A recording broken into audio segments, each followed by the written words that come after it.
लाग हो तो उसको समझें हम लगाओ, जब ना हो कुछ भी तो धोखा खाएं क्या। वो पूछते हैं हम कौन हैं गालिब, तुम बतलाओ कि हम बतलाएं क्या। ये शेर जो है ना अशोक गहलोत जी के लिए है, क्योंकि अशोक गहलोत यानी कि एक ऐसी स्थिति में एक लंबी पारी, लेकिन लंबी पारी के बाद उनसे पूछे जा रहे हैं सवाल कि सचिन पायलट की स्थिति क्या होगी। जी हाँ दोस्तों, मेरा नाम है अक्षय राजन और आपका स्वागत है मेरे इस यूट्यूब चैनल पर। एक ऐसा शेर जो दर्द की बात भी करता है तो रंगबाजी से, यानी कि अशोक गहलोत पता है कि सचिन पायलट का उदय होने वाला है, लेकिन जब बयान देते हैं हाँ वो पार्टी में है तो पार्टी के लिए ही काम करेंगे।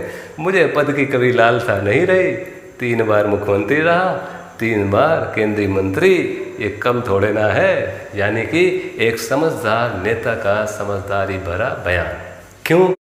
क्योंकि दिल्ली में सचिन पायलट ने अपनी बातों को राहुल गांधी के थ्रू मनवा लिया है। ये बात एकदम तय है और इस बात की बस घोषणा होना बाकी है। इंतज़ार था कि राहुल गांधी अमेरिका की यात्रा कर कर वापस आ जाएं और कुछ ही दिनों में आपको इसकी रूपरेखा बयानों के रूप में, आदेशों के रूप में मीडिया के द्वारा मिलना शुरू हो जाएगी। फ़िलहाल इस चैनल पर मैं आपको वो बातें बताता हूँ जो आपको मेन स्ट्रीम मीडिया के चैनल में खबरों के बीच में शायद ही देखने को मिले, अखबारों के पन्नों में शायद ही कोई लिखे। दिल्ली में क्या हुआ? मैंने कहा ना कि राहुल गांधी की पसंद सचिन पायलट थे और ओल्ड गार्ड की पसंद है अशोक गहलोत, क्योंकि सरकार उन्होंने बचा ली, मुख्यमंत्री रहे और राजस्थान जैसे प्रदेश की सरकार को कांग्रेस पार्टी खोना नहीं चाहती थी, इसलिए उनकी पारी लंबी चली। आगे भी उनकी पार्टी में उपयोगिता है, क्योंकि उनको चुनाव लड़ने का हुनर है, वो पार्टी के लिए काम आएगा। इसलिए जो मीडिया में रिपोर्ट आई कि अशोक गहलोत और सचिन पायलट में दोस्ती हो जाएगी क्या, इसके लिए मैंने जो वीडियो बनाया इससे पहले उसको ज़रूर देखिएगा। लेकिन यहाँ भी एक इशारा कर देता हूँ कि जब अदावत होती है तो अदावत में दोस्ती दुश्मनी नहीं होती है, ये डिमांड होती है, समय की मांग होती है और सारा खेल डिमांड और सप्लाई का ही होता है। डिमांड अभी ये है कि दोनों चेहरे शांति से एक दूसरे के साथ जुड़ते हुए दिखें। हालांकि पहले भी हम इसको कई बार देख चुके हैं, राहुल गांधी के साथ भी हमने फ़ोटो देखी थी, पिछले वीडियो में भी इसका जिक्र किया है। तो जो संभावनाएं हैं वो राजनीति में कभी ख़त्म नहीं होती।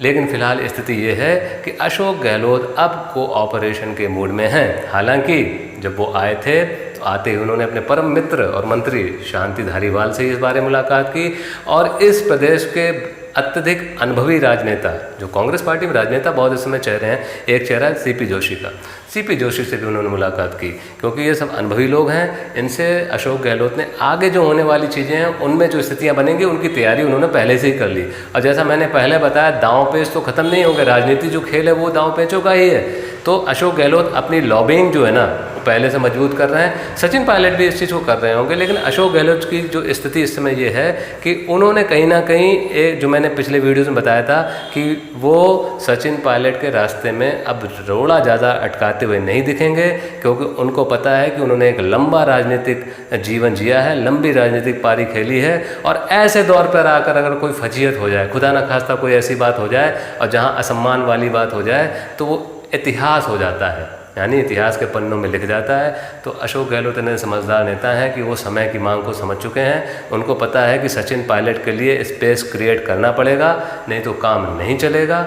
इसलिए उन्होंने ऐसा बयान दिया है। तो जो स्थिति बनी दिल्ली में ये कि अशोक गहलोत जो ताने मारते थे, जो बातें करते थे, अब वो बयान उनके मुंह से आपको संभवतः कम देखने को मिले और वो सचिन पायलट से समायोजन के मूड में रहेंगे। आगे भी मैं आपको ऐसी बातें लाता रहूँगा जो मीडिया में, मेन स्ट्रीम मीडिया में आपको शायद ही सुनने को मिले। इसलिए आप मुझे सब्सक्राइब करें और इस चैनल के वीडियोज़ को भी देखते रहें। नमस्कार।